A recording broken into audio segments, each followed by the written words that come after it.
Өчигдөр минь төрийн үзэгчтэй соёл эрдэнэ хөтөлбөрийн шинэ дугаар эхлэж байна. Бид нэвтрүүлгээ мөнгөн цэцгийн дэглэлт Түмэн насан гэх сайхан уран бүтээлээр эхлүүлж байна.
Над чулуун дээр сэлж, дүрсэлж, цохиж үлдээсэн дүрслэлүүд эртний монголчуудын ахуй амьдрал, ёс уламжлалыг илэрхийлэн илтгэдэг билээ. Тиймээс бид энэ удаад хадан дээр дүрслэгдсэн эмэгтэйчүүдийн дүрслэл, цаашлаад хадны зургаас сэдвүүлэгдсэн бүжиг, мөн үн эртнээс өнөөдрийг болтол өвлөн уламжлагдаж ирсэн хөөмийн урлагийн талаар хүргэх болно. Ингээд соёл эрдэнэ хөтөлбөрийн маань эхний зочин студид маань тоглон саатсан байна. Энэ хүн бод бүжиг дэглэж, урлаг судлалын ухааны доктор Мөнгөн Цэцэг юм аа. Танд өчигмэн түргэе. За баярлаа. Мэндэ. Юун түрүүн дөнгөж цай хамтдаа утсан тийм ээ. Энэхүү бүтээлээс яриагаа ихсэн зүйтэй болов уу гэж дуу, хөгжим, хоорондын тэр хоршлон хүртэл их содон байлаа л да. Одоо миний бодоход 18 онд байна 17 онд Төмөн насан маань бие даасан уран бүтээлийнхаа тоглолтыг хийх гээд энэ бүтээл маань тавигдсан. 15 минутны гослол номерд энэ 3 хөгжимчөнтэйгээ хамт хийж ирсэн. Тэгээ өнөөдөр яг нэг 2-оос 3 минутны хугацаанд л талыг харууллаа л да. Хадны зурагтай холбоотой дүрсүүд, тэмдгүүд, мөн Монгол адууны тамгаас санаа авсан тийм бас л нэг миний олон бүтээлүүдийн маань нэг нь.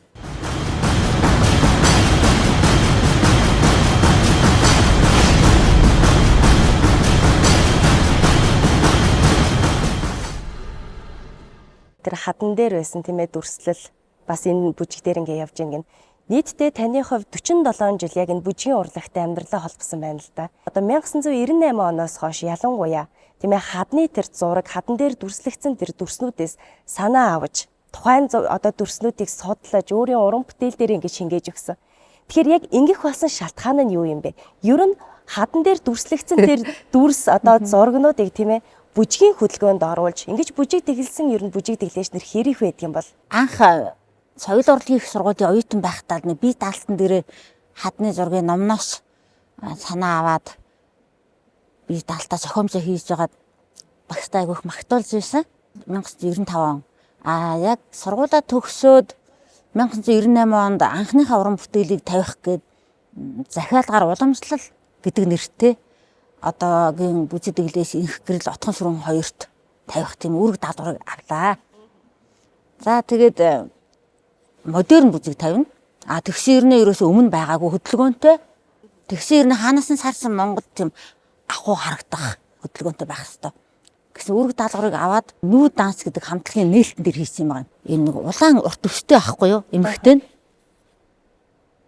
Тэгээд тэр хадны зурган дээр эрэгтэйшээ эмэгтэйшээ тэр хүнийх нь үс нь нэлээд урт. Гэтэ улаан байгаагүй л дээ. Тэгээд би тэрийг бодохдоо энэ нэг хүн байгаль хоёрын хүн холбоог улаан өнгөөр нь бэлэгдээд эмэгтэй хүн гэдэг утгаар нь урт өсийг нь юу яаж хийж гаргаж ирсэн байгаа. Том бүтээл гэх юм бол 2004 онд тавьсан бодит нүүдэл гэж байгаа. Дандаа хадны зургийн хөдөлгөөнүүдтэй. Бүтээл бүтээж ирсэн. Тэгээ бодоход уран бүтээлч бид нар чинь энэ тэндээс дандаа санаа авдаг, идэ хайж явдаг хүмүүстэй. Тэгэхээр та дөнгөж сая нөгөө өмнө нь байгаагүй хөдөлгөөн байх хэрэгтэй тэгсэн хэрнээ Монгол байх хэрэгтэй гэдэг нэг ийм яг үнэ хэцүү даалгаар авсан байна шүү дээ. Тэгэхээр Монголд өмнө нь байгаагүй гэхээр таны хувьд яг энэ хадны зургаас санаа авсан тийм ээ тэр зургаас сэдвэлсэн ийм уран бүтээл хийсэн анхдагч уран бүтээлчээ гэж хэлж болох нь зүйтэй болов уу? Яг үнэ тийм. Тухайн үед уран бүтээлч нар багш нар нь хэрхэн яаж хүлээж авч ирсэн бэ? Айгуу дургу. Тэ юу хадны сүг зургаас одоо юу санаа манаа авсан гэд юу яриад байгаа юм бэ? Билгээгээ судлаа мөнгөө. Тэр баруун аймагуд руу яв. Тэр угсаатнуудын гэрт ор. Билгээгээ судал. Энэ дандаа хадны зураг ярих нэ гэдэг. Тэгээ ярих болцсон л доо. Сэмээгүйхэн уран бүтээлээ хийдэг байсан, судалгаагаа хийдэг байсан. Аавсаас их зөвлөгөө авдаг байсан. Тэгээд хүмүүс хүлээж авахгүйсэн. Харин 2016 оноос эхлээд манай соёл урлагийн их сургууль дээр хүлээн зөвшөөрөгдөө төслийн дагуух том бүтээлүүд хийгдээ тийм ээ. Ер нь 16 оноос ер нь хадны зурагтай холбоотой бүтээлүүд ер нь их гарсан Монголд. Одоо ер нь өнөөдрийн хүртэлх миний одоо хийсэн бүхий л уран бүтээлүүдийн маань 80% нь хадны зураг адууны тамгатай холбоотой байдаг.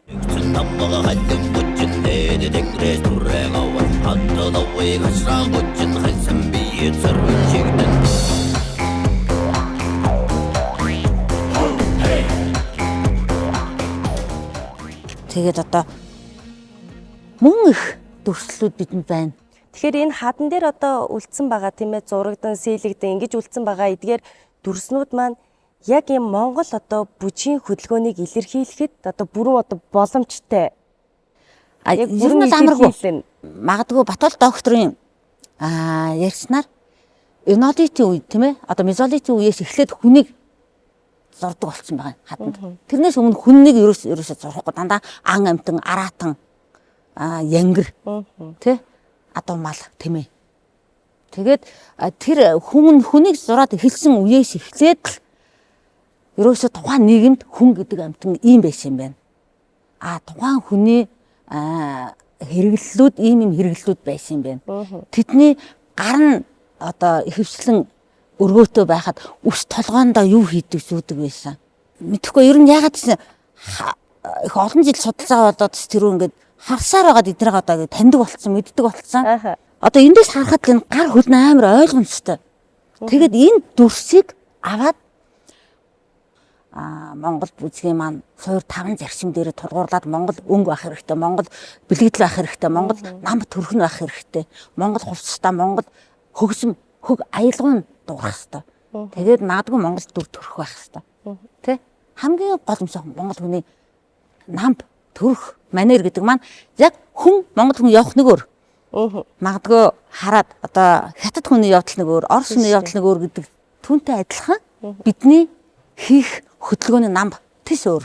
Одоо бидэнд чинь ийм олон их сурвалжууд, энэ олон археологийн докторуудын гаргасан энэ номнууд надад их ном байдаг л та энэ хадын зурагтай холбоотой, хаданы тамхтай холбоотой. Тэгээ эндээшээ их харна, санаа авна. Энэ чинь бидэнд их сурвалж байгаа байхгүй юу? Та өөрөө ер нь хэр их ингэж зорж очиж бас ингэж нүдээр үзэх. Ер нь баг яваагүй газар баг байхгүй. Одоо нэг хадан дээр дүрслэгдсэн тэр зургийг харлаа гэхэд дараагийн бас одоо өөр аймгаас ч юм олдж байгаа тэр зурагт ингээ харьцуулаа хоорондоо нууях гэдэг юм уу. Тэгжээч нэг бүтээл гарч ирэх бах тийм үү. Тухайлбал одоо таны нэг бүтээл дээрхэд хичнээн дүрслэл нэг дор орд юм бэ. Зөвхөн ганцхан хөдөлгөөнөөр дүрсээс нэг бүтээл гаргах боломжтой юу? Боломжтой. Яг тухайн хайрхны бүх дүрсүүдийг нэгтгэж байгаад харж байгаа тэндээсээ нэг бүтэн бүтээл гэдэг маань одоо бүсгэн зүзэгс юм уу те гаргах бас боломжтой. Адууны тамга нэмэх салтгаан маань хадан дээр байгаа нөгөө дүрс тэмдэглэгээ дүрслэл маань адууны гоён дээр байгааг одоо хэрийн судалгаа хийж явахдаа харсан юм байна. Энэ яг хадан дээр байгаа дүрсэнд ягаад энэ адууных нь гоён дээр байгаа юм болоо гэд. Тэгэл эхэлсэн дээ.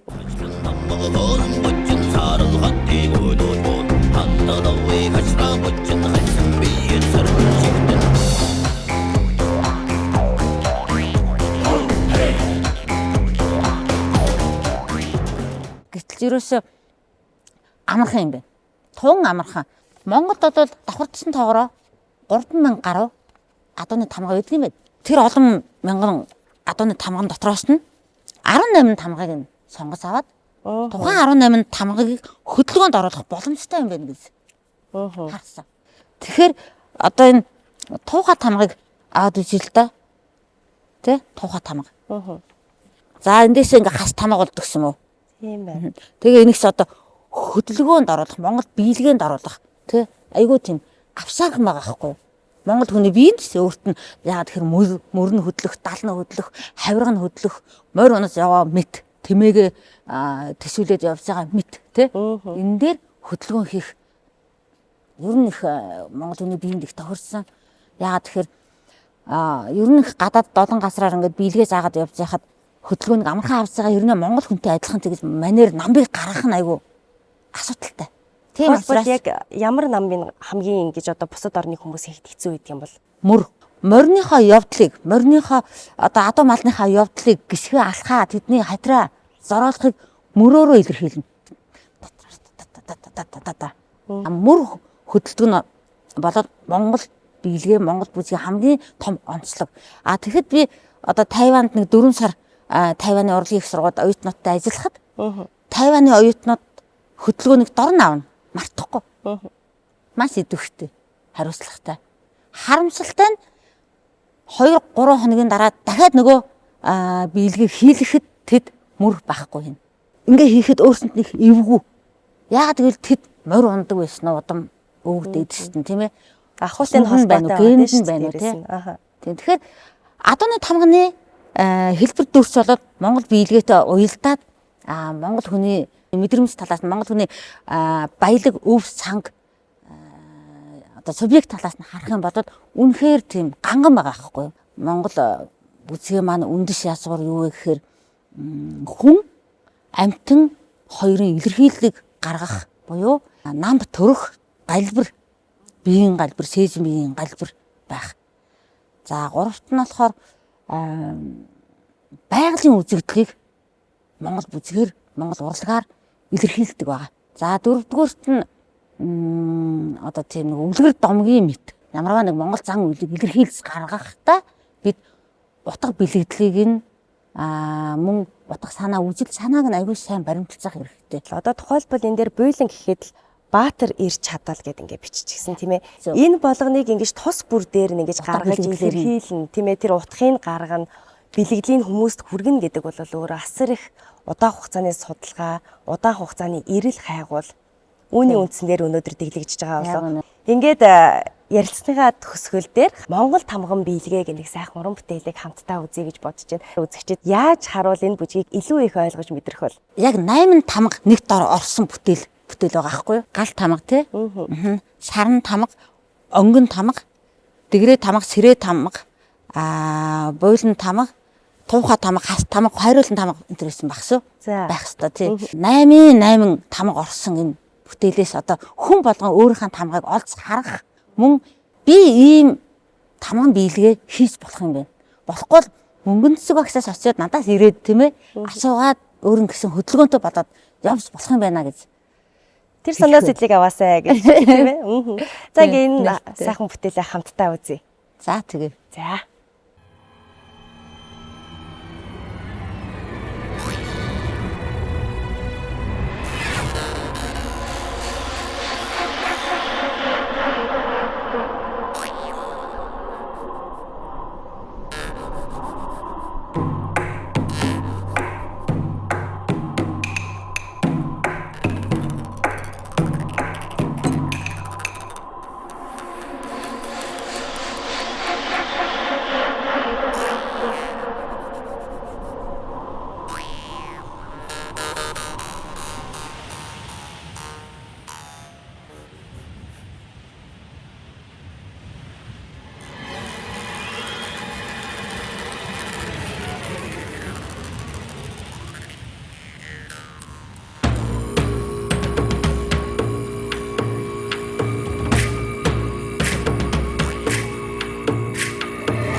зай үзэгч та бүхэндээ хадны зураг адууны тамганаас сэтүүлсэн бүжгийн талаар хүргэсэн бол үргэлжлүүлэн Занозрын нэрэмжит дүрслэх урлагийн музейд тун саяхан дэглэгдсэн хадан дээр дүрслэгдсэн эмэгтэйчүүд буюу Алтай Венера гэх нэг сайхан үзэгслэн бол үзэгч түмэндээ хүрсэн.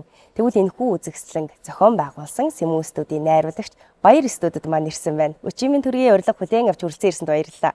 За баярлалаа энэ нэвтрүүлэгтээ урьсан явдалд.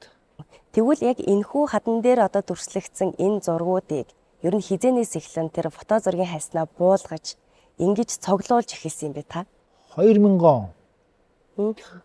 26 жилийн өмнө. Тий, баримт киноны зураг авч явж байгаа л ховдод чулуун дэсхийн үеийн баахан зургуудыг хараад ч одоо 20 30 жилийн өмнө яг энд суугаад тэгэл одоо нэг амтын ингээл нэг юм бодоод цогчээсэн байх таа гэд. Ингээл одоо сонирхоод эхэлсэн. Тэр зургийг авчих юмсан гэсэн тэр үүдэл санаа магадгүй таны бас яг энэ үндсэн мэрэгжилтэй илүү холбоотой болов гэж бодогдож байна л да. Би Москвад кино урлагийн дээд сургуульд сурж байхад урлагийн түүх гэж орно. Кисунко гэдэг мундаг лекц уншдаг мундаг багш байлаа. Тэнд чинь нөө дэлхийн мундаг одоо уран зураачдын түүх явна. Тэр чинь хадны зургаас эхлэн штэ. Латин Америкийн ч гэдэм үү, Европын хэдэн агуун зурагч байт юм уу гоё л доо тэд нар. Монгол байхгүй. Тэгээд 2 дугаар курст шээ Тэнгэрийн нүүдэлгээд Тэмээний нүүдийн тухай кино авч ирсэн. Тэр зурагч би 2 дугаар курстаа байхдаа авч ирсэн. Нөгөө багштаа тэр зураг авч үзүүлсэн. Тэгээ нөгөөд чинь их тоохгүй. Байдин тэнд тийм. Энэ Монголд бас байд юм уу гэд тэр тэгжсэн байхгүй. Тэгээд харамсалтай нь бол яг хоо тэр манай тэр уран зургийн хичээж чинь ганцхан семестр 2 семестр ороод дууссан. Тэр багштайгаа тагч таарадаагүй. Таардсан бол үнэхээр гайхуулах байлаа. Зохиомж ийм байна. Ийм уран байна. Энийг харж гинөө тэр одоо Боттичеллигийн Венерагийн одоо яг хэлбэр мөн байна уу багшаа. Инх байлаа шүү дээ. Тэгэл байжгаад ерөөсөө энэ нэг кино хийнэ гэл. Анх сар анх Монцон нут гэдэг Ховд аймгийн хадны зургуудаар баримт кино хийгээд тэрнээс хойш бол одоо гүн орсон. Бодоод үзэхэд сар анх Монцон нут тийм ээ урлаг анх үүссэн гэдэг утгаараа өгсөн царай. Гэхдээ сар анх Монцон нут гэж нэг Ховдын нэг би нэрийг мартсан нэг яруу найрагч нэг залуугийн шүлгэнд яг тэр бүр байсан. Тэгээ тэрийг аваад өгсөн. Тэгээд тэрнээс хойш ч одоо 6 кино хийсэн нэг хадны зураг. Эргээд энэ хадны зурагдах тэр дүрслэлүүд монголчуудад өнөөдөр магадгүй надад тийм ээ үзэж байгаа энэ ард түмэнд маань ямар хэрэгтэй ямар ач холбогдолтой гэж юу н анх та харж байсан. Бидний одоо маргааныг тасалсан гэж ярина да. Тийм зургууд байгаа. Энэ гутал Монголоос үүсээгүй, гутал Монголоос үүсээгүй ч гэдэм үү. Энэ нутгаас. Дээлч гэдэм үү, малгаач гэдэм үү, одоо адуу сургах, гаршуулах, үхэр сургах, гаршуулах. Энд одоо хаанаас ч тэндээс гэдэм үү энэ маргаанууд байна. Тэрийг таслан штэ. Саяны гаргасан Алтай Венера гэх үзэсгэлэн өөрийнхөө хайсан дээр буулгасан хичнээн дүрслэлүүд багтав. Дээрээс нь Алтай Венера гэж өөх болсон шалтгаан нь юу юм бэ? Би чинь одоо дорнодоос Алтай 5 богд. Өмнө зүгээс одоо хойд хэмтгий хүртэл өмнө говийн. Энэ хооронд л одоо ингээд зураг аваад байгаа шүү дээ, тийм ээ. Хідэн зураг авсан нь бол тоолж баршгүй болсон. Нэг тоолох гэж үзээд нэг за 3000 төгрөг за одоо цаашаа боли гэдэг нэг яваад гэж. Багцаар нь бол тоолцсон л доо. Тэр хадны зураг ч гэдэг юм уу, тентхийн зураг ч гэдэг юм уу. Тэр дотроо бол эмэгтэйчүүдийн зураг бол тэгж их байхгүй шүү. Яг авсан зургуудаасаа энэ яг энэ эмэгтэйн дүрслэл ингээд ингэсэн нэг 72 73 зураг би эхлээд нэг үзсэн зориулаад цуглуулсан юм. За тэндээсээ бас нэг гоё өгүүл юмчтэй. Бидний үг дээдсээс бидэнд үлдээсэн мессеж нь үнэтэй. Тийм зургуудаа сонгож аваад 30 зураг. Энэ үзэгсэн гаргасан. Энэ Алтан Венера гэдгийн утга нь болохоор зэрэг эртний Грекийн Афродита. За. Тийм ээ? Охин тэнгэр далаа хөөснөөс үүссэн яриад тийм ээ? Ромчууд болохоор зэрэг Венера. Тэ? Гэж нэрлэдэг шүү дээ. Венус. Хүн төрөлхтний бүр хамгийн эртний урлаг гэж үзвэл урлаг өөрөөр хэлбэл гоё сайхан тий сайхан зүгээр нэг муу арьс нүмрэх биш тэрийг гоё хийж хэлж штэ тийм ээ зүгээр нэг юм зураас зурх биш гоё хэлбэр дүрст оруулаад за тэгээд нөгөө таашаал энэ чинь нөгөө оюун түүнийг хийдэг ажил байхгүй тэгээд тэрэн суугаад ирэхээр чинь нөгөө эмгтэй хүний дүрсэд эхэлдэг тэгээд энэ эртний Чулуун Зүсгийн үеийн олдуруудаас чинь тэр ийм тарган бүдүүн ийм гэцтэй тийм шавар тийм юм нилээд олдно эмхтэй. Тэрийг хүмүүс эрдэмтэд өхөөрдөд нөгөө гоё сайхан Афродита Венерагаар нэрдсэн байхгүй юу? Палеолитийн Венера гэдэг. Өөрөөр хэлбэл Чулуун Зүсгийн үеийн Венера гэдэг өхөөрдөд нэрдсэн байдгийн байна лээ. Тэгээд палеолитийн Венера хөөрхий ингээ бодоо яваад байдаг гэсэн чи энэ баян үеийн хадны зургийг харангуут тэр санаанд бууцсан байхгүй юу? Палеолитийн Венера яг өштэй бүдүүн гэдэгтэй тэгээ алтан Венера гэж нэрдсэн зүгээр тэр. Ааха. Одоо бид нар ингээд нөхөрт хараагүй сэвгэр гэж байдаг тийм ээ. Үсээ 12 салаа гизгтэй. Тэр нь байж одоо энэ эмгтээчүүдийн үзэсгэлэн яага бүсгүй хүн гэж нэрлсэн юм. Бүсгүй байсан гинлээ гэдэг үз. За яг тэр эмгтээчүүд дандаа ингээд нүмгэн дээлтэйгээ бүсгүй. Тэгээд нөгөө 12 салаа гизгтэй байж байна. Тэгээд энэ үзэсгэлэн дэглэх дээр нь гоё баяжуулах өшөө гоё санаа өгөх энэ ажлыг чи одоо Занвазрын музейн захирал байгалмаа хийлээ шүү дээ. Миний хувьд бол зүгээр гоё зурсан байна. Ч байт юм уу таалагдсан. Дүрслийн хувьд ингэж хараад байна тийм ээ. Тэгж харж цуглуулдیں۔ Археологчид бол энэ чи он тоолол мол энэ чи аюу нарийн судаад гаргаад ирдیں۔ Тэрийг маань идэр хангаа хийсэн. За дээр нь одоо энэ олон жилийн хугацаанд ингээд сонирхоод хажууд нь очоод ингээд бодол болоод хэрвээ амьд байсан бол хэрвээ энэ ингээ хөдөлгөөнд ордог бол гэж бодож ирсэн юмыг бодтоор одоо биелүүлж өгсөн хүн маань одоо манай бүх тулг байна.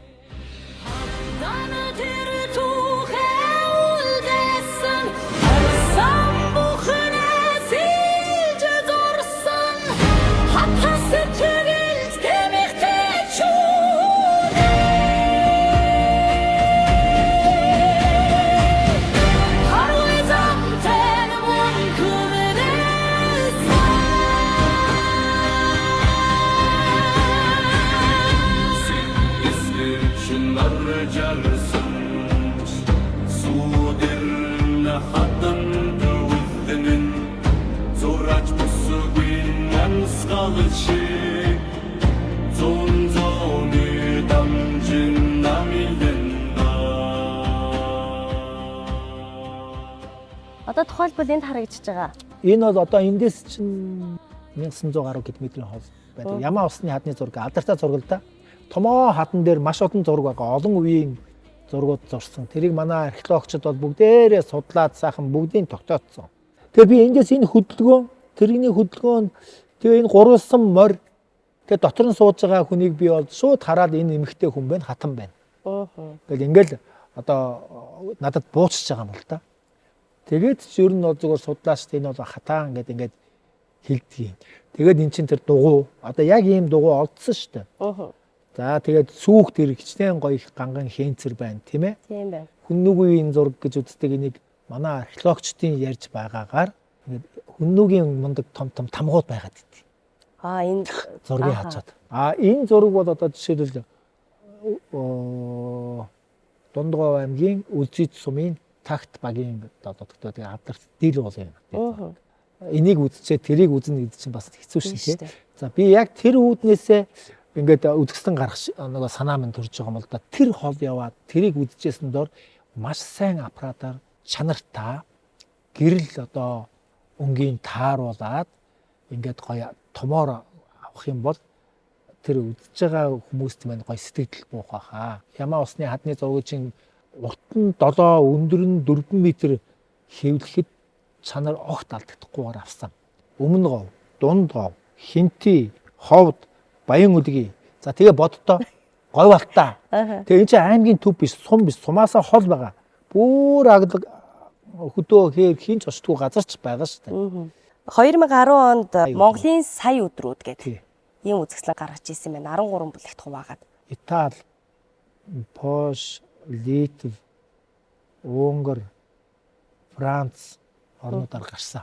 Парисын нэг ЮНЕСКОгийн төв байранд гарсан шүү дээ үзэсгэлэн. Тийм байсан. Тэгээ ЮНЕСКОгийн төв байрны үзэсгэлэн чинь ингээд яг төв заална. Маш том Пикассогийн зураг байдаг. Тэгээ тэнд янз бүрийн үзэсгэлэн гарна.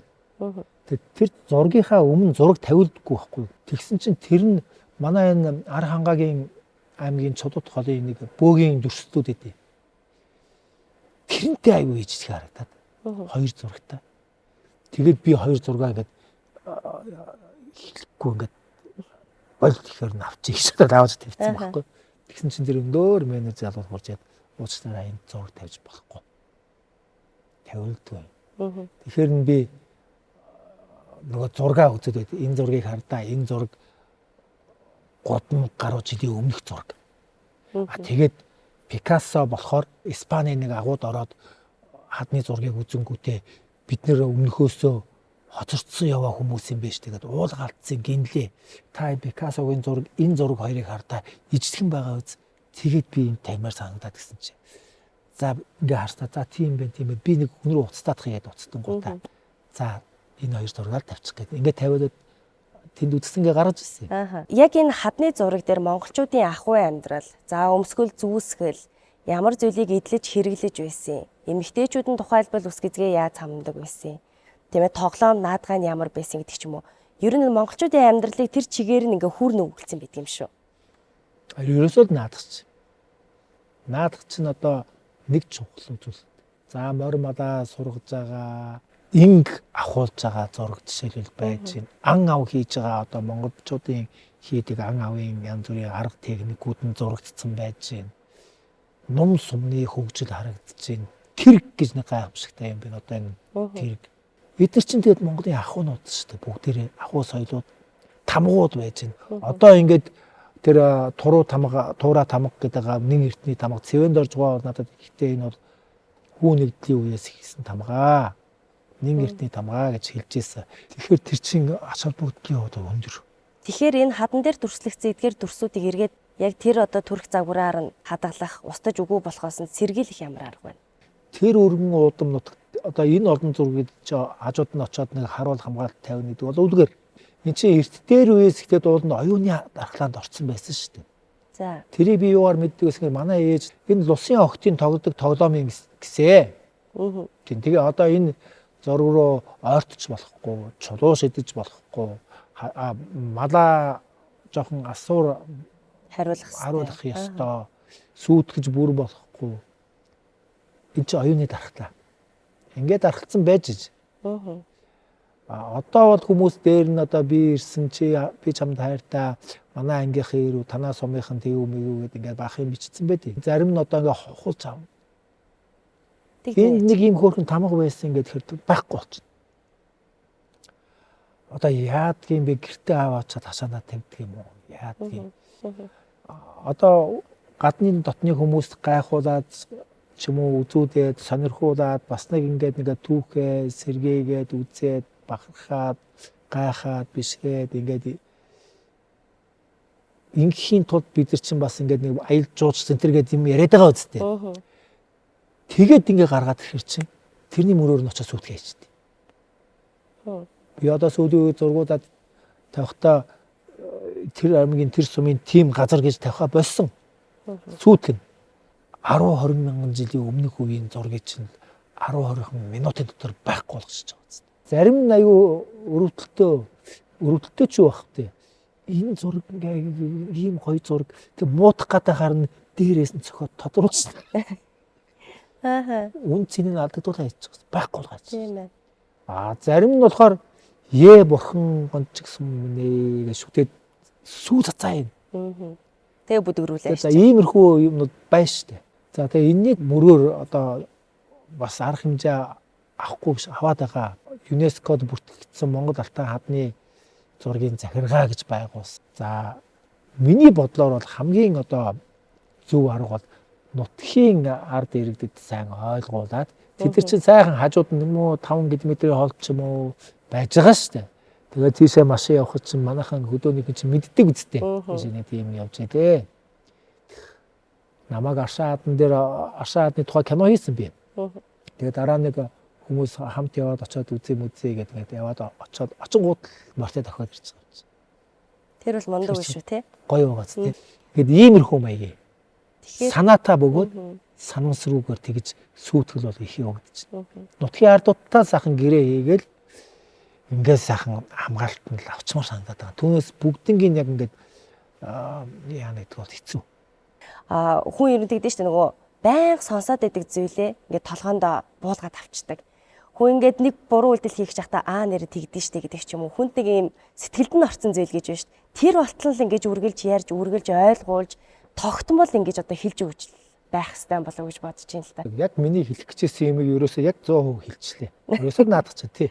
За одоо та ямар үзэсгэлэн гаргая гэж бодож байна? Монголын сая өдрүүдийг гаргасан чинь сэтгэл хөөрөө дахиж гаргамаар санагдаад тэгээ хажуугаар нь кино гэдэг ингээд жоохон засарсан.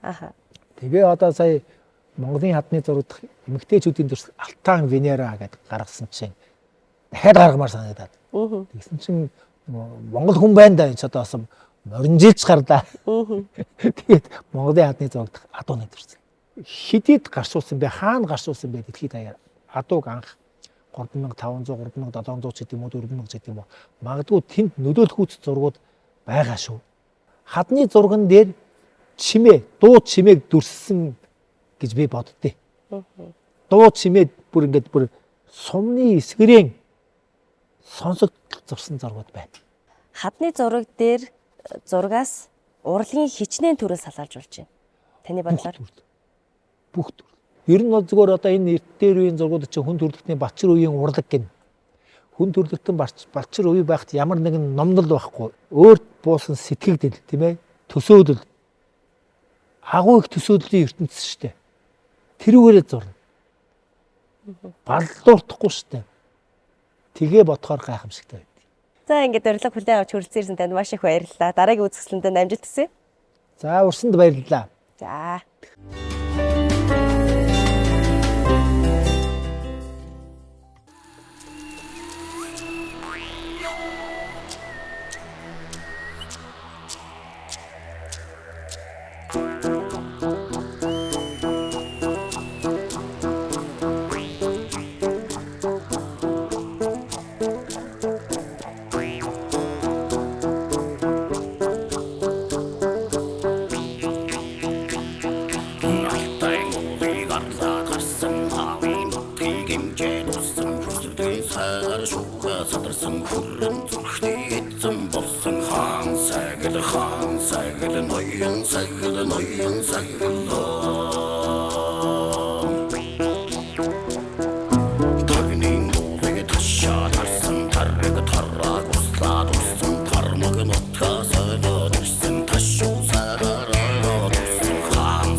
Соёл эрдэнэ хөтөлбөр үргэлжилж байна. Одоо үзэгч та бүхэнтэйгээ хөөмийж, магтаалч, өвлөн уламжлагч, самбрагчааг уулзуулж байна. Өчигмийн төргий. За өчигмийн төргий.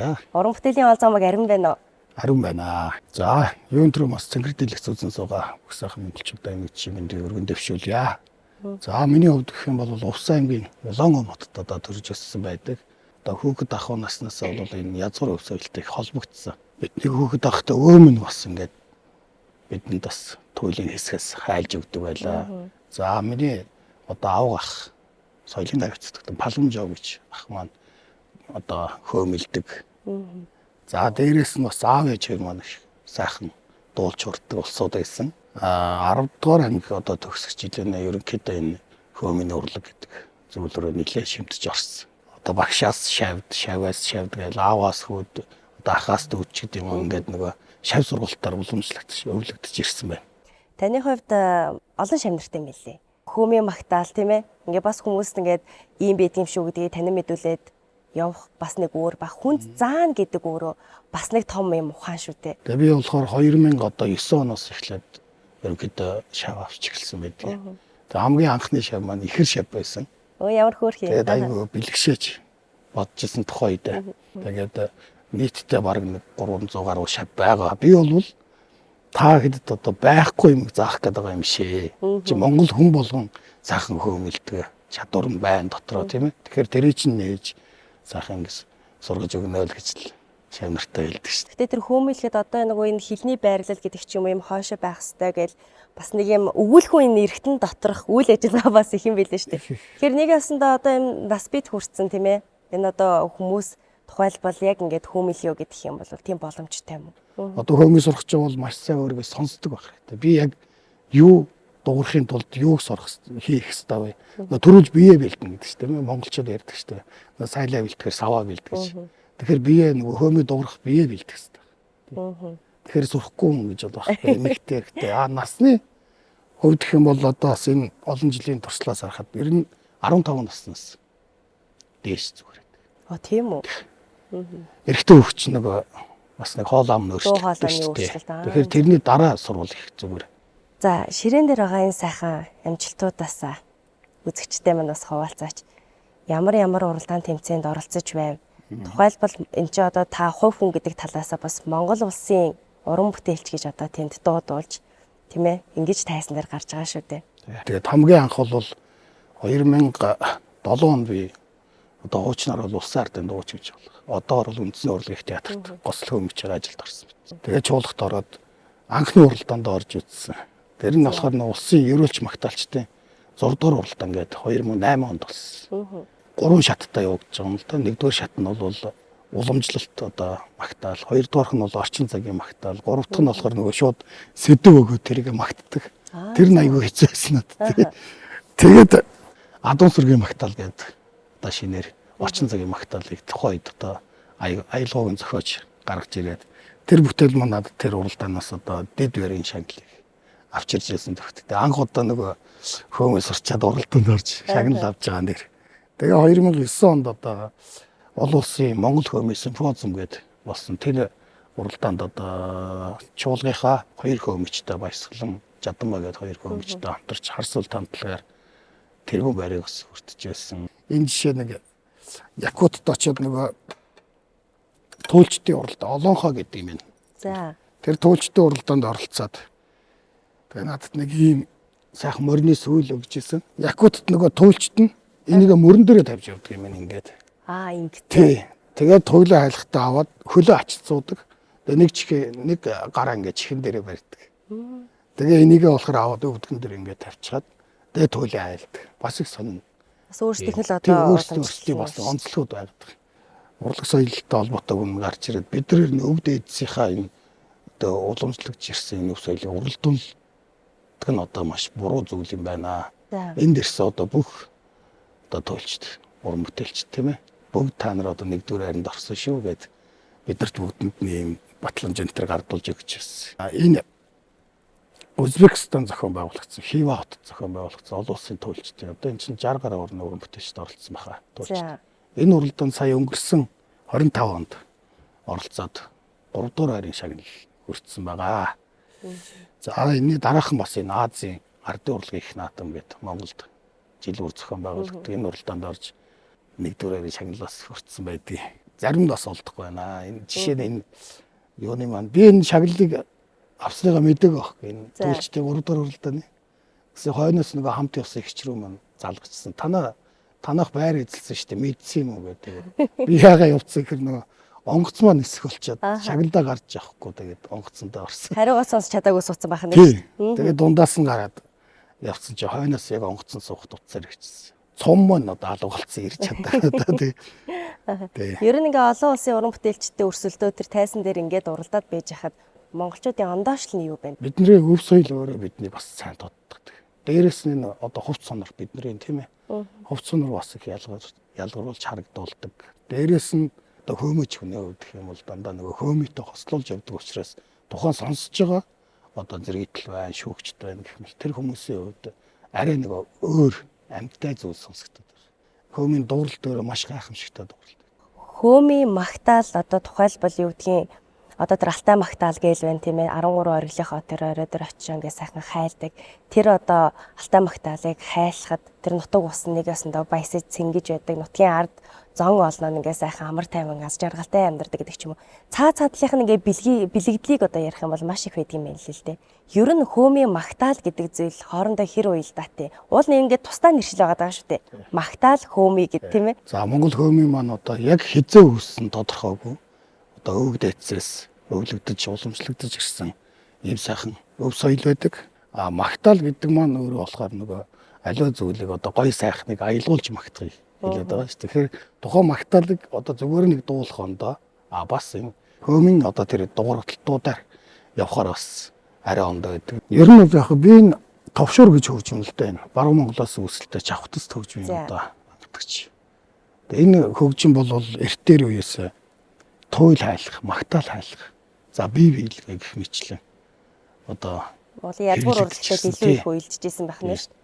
Тэгээд одоо мэдэн ш талтаа магтаал дээр дон гэж дуурдаг шүү дээ. Их чихэн дайрхан. Энэ болохоор одоо тухайн одоо хөөмөлж байгаа хүнд химнэл өгдөг байх нь, өнгө өгдөг байх нь гэх мэтлэн хэл уураар бол бас өөрийнхөө хэмжээнд дуурах чинь бас одоо хөөмөйтэйгээ бас сайхан зохицдог. За энэ цуур хөгжмөр бас баг сайхан оролддог, тоглодог тий. Ер нь нэг иймэрхүү хөгжмөд л оролддог.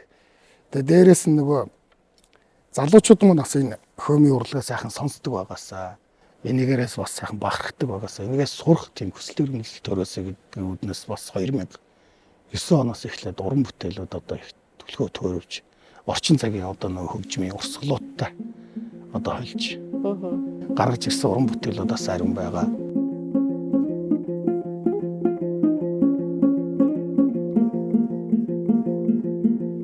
Хөрхөн хэрэгөө надад явнахоо хорвоо дэлхийн сайхныг харахаар зориод гарлахоо авиха бохтихоо үрээд явнахоо алхан дэлхийн аяыг мэдхээр атхаад гарлахоо. Өнөөдөр залуучууд манд юу сонсож байна? Ямар хэмнэлтэй зүйлийг илүү их анхаарч байна? Тэрийг би уламжлалтайгаа яаж хослуулах уу гэдэг юм уу? Тэгэхээр энэ өөрөө бас давхар юм судалгаан дээр суурилж иж хийгддэг болов уу гэж бодож байна. Тий, уран бүтээлүүд ер нь тэгж гарч байгаа. За тэгээ ер нь бол би нэг тийм айхтар нөгөө мэрэгжлийн хөгжмийн зохиолч, ая зохиогч юм бол биш шүү дээ. Зөвхөн тухайн одоо магтаалын шүлгийг ч юм уу тийм ээ ингээд уншаад байж хад яг нэг тийм ая өөрөө гарч ирдэг. Цаанаас. Тэгэхээр миний хувьд юу гэж бодох вэ? Энэ бол бас нэг өвдөөцсөн маань надад илгээж байгаа биелэг юм болов. Энэ уран бүтээл бол бас нэг хизээ нэгэн цагт ингээд зохиогдсон. Тэгээд одоо байж исэн юм маань надаар дамжаад бас ингээд дахиад хүмүүст хүрч гарч байгаа юм болов гэж асуудаг шүү дээ. Одоо энэ 2020 онд гаргаж ирсэн нүүдлгээ цомог дээр жишээ нь ингээд бүгдээрээ энэ ардаа хамсраа хөгжимтэй гэж ярина шүү тийм ээ. Цахилгаан хөгжимтэй уран бүтээлүүд ихэнх нь одоо өөрөө зохиосон уран бүтээлүүд маань орцсон байдаг. Ер нь ямар үед хамгийн их ингэж таны онгод хөглөгдөх вэ? Яг одоо тэр үеийн үе гэж хэлэхгүй. Ингээл жишээ нь одоо хаан сагил гэдэг дуу маань их сайн шүү дээ. Би Нас Хөтөр ах маань үгийг бичсэн байдаг. Бичснийх нь өдөр нь уншлаа, маргааш нь уншлаа. Тэгээд нөгөөдөр өглөө нэг уншичаад тэгээд өдөр ажилдаа явж байгаа. Орой гэртээ ирээд яг ингээд нөгөө оронд ороод хөвцсөн чинь л ингээд чихэн дээр нөгөө ингээд хүн яг шивэмж ярьдэн шүү дээ. Яг тэрэн шиг ингээд алтан уулыг арлаад гарсан гэдэг ингээд хүн хажуунаас ярьж байгаа юм шиг тийм мэдрэмж төрдөг шүү дээ. Тэгэл бушуухан босоод нэг уцаа ингээд войс бичиж яваал. Тэгээ маргааш нь өглөө босч аваа нөгөөтөө товшуурн дээрээ тоглож үзэл. Тэгэл уран бүтээл гараад ирдэ шүү дээ. Яг тэр тухайн цаг үед мэдрэгдэж байгаа тэр одоо момент одоо агшнаал алдаж болохгүй байна шүү дээ. Ер нь уран бүтээлч хүнд ямар зүйл хамгийн чухал гэдэг юм бэ? Тухайлбал таны хувьд. Ер нь уран бүтээлч хүн үнэмшил байх хэрэгтэй. Өөрийгөө маш сайн тооглох гэж ярьдаг шүү дээ. Маш сайн халамжилдаг, асардаг байх хэрэгтэй. Сүүлийн үеийн уран бүтээлээс агуулцаач. Сая одоо Улс аймгийнхаа бас сагил сумын 100 жил зориулж алтан түлхүүр найзын маань нутагтаа ингээд бас гой шүлгэн дээр ая хийж бас 100 жилээр ихшгэлсэн. Ер нь хамгийн анх тэгэл Тэс хулын магтаалыг би 2007 онд шинжилж найруулж үгийн нэмж өчөж гаргаж ирсэнээс хойш энэ магтаал гэдэг юм руу нэлээд төлхөө орсон. Бид нар дандаа хөөмийг ашигладаг, туйл хайлахтаа ашигладаг. За одоо бас дуучид маань дуугаа их гоё болгох гэдэг хөөмийн дууралтуудыг бас тэр дундаа шигтгэж өгдөг тийм. Тэгээ би нэг 10 хэдэн жил ингэж бодож явж байгаа. Ер нь хөөмийг өөрийг нь магтсан тийм дуу магтаал их ховор гэдэг. За. Тэгээ бодож явж байгаа энэ Улс цэрэн найз маань Монгол хөөмий гэж өгчээд би өөрөө бас аян хийгээд тэгээд энийг болохоор өөр Монголын одоо бас нэг сайхан хөөмичдүү Цэцэн баяр дүү маань хөөмийсэн байна. Ер нь уран бүтээлд бол ариун байгаа. 20 хэд онд юм бэ чинь ковидын дараа би яагаад хөөмич хүн би даасан тоглолт хийж болдгоо юм бэ гэдэг. Анх одоо нутгаас эхлээд хамгийн сүүлд Улаанбаатар тусгаар тогтнолын ордонд тоглосон. Энэхүү тоглолтоо бас ингээд цаашаа үргэлжлүүлээд бас 21 аймгаар явах төлөвлөгөөтэй байгаа. Нэг тоглолт тухайлбал хэдэн одоо цаг үргэлжлэх үү? Хотын тоглолт бол ер нь нэг 2 цаг 30 40 минут. Бараг 3 цаг. Хоолой ядрахгүй юу? Уус завсартай явж байгаа. Би бас нэг зарим уран бүтээлчтэй нөө хамтарч уран бүтээл хийсэн байдаг. За өөрөө гараад нэг одоо тоглолтыг бол жангар тоглоом хэсгээс одоо нээж эхлүүлж байгаа юм. Одоо нэг гарахтаа 3 дуу ингээд дараалж хөөмөлдөг. Тэгээ миний уран бүтээлч дандаа нэг 4-5 минутын урттай тэгээ 15 минут орчим хөөмөлчээл ганцаараа тэгэл ороод ирэхэд ингээл хөл сасгарсан байж дээ шүү дээ. Одоо энгийн хоолой жишээ нь ийм байлаа гэхэд хөөмөлөхөд ингээ хоолойгоо шахаж байгаа байхгүй. Тэр шахалт чинь болохоор хаанаас үүсдэг вөхөр энэ амьсган дээрээс үүсдэг байхгүй хөөмөний шахалт. Тэгээ тэр шахалт нь хоолойноос нэг дуу болж гарч ирээд амны хөндөд орж ирэхээр одоо янз бүрийн үсэг аваа тийм ээ. Тэр хэлц юмнууд үгнүүдийг ашиглаад тэр ам дотор оржсэн ганц цуурыг ингээд хувиргаад аялуулцдаг юм л урлаг байхгүй хөөмөө. Одоо ингээ амьсгаж гүйж орж ирчээд хөөмөлөж болохгүй шүү дээ. Тэгэхээр маш тайван л байгаа ч одоо тухайн тоглолтын үед бол тэгэл ингээл яг л хүнтэй ч юм ярихгүй тэг ингээл дотроо төвлөрөөл за одоо тайван шүү гэл. Тэгэхээр нэг сайхан ингээл амсгаа авч бие суллал дахиад ороод явах жишээ. Гоё байдаг шүү. Үзэгчид маань ямар уран бүтээлийг хүргэе гэж таны хувьд бодож байна? За юун төрөн бас энэ 6 цаг өсtöд хүрэлцээрлээ. Ойр тос орж ирэх юм шүү дээ. Тэгээд энэ сайхан студид нэг жангар туйлын одоо хэсгээс бакаан өргөн барий.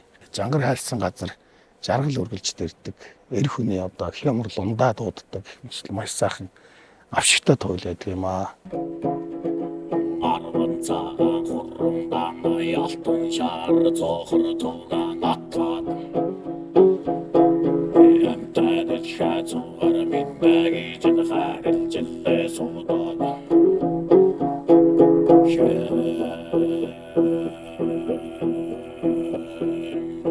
шацурхан ботон залуу хамаач чабун базулаа жилаа Берегin torcina çığırında hınçımı canlı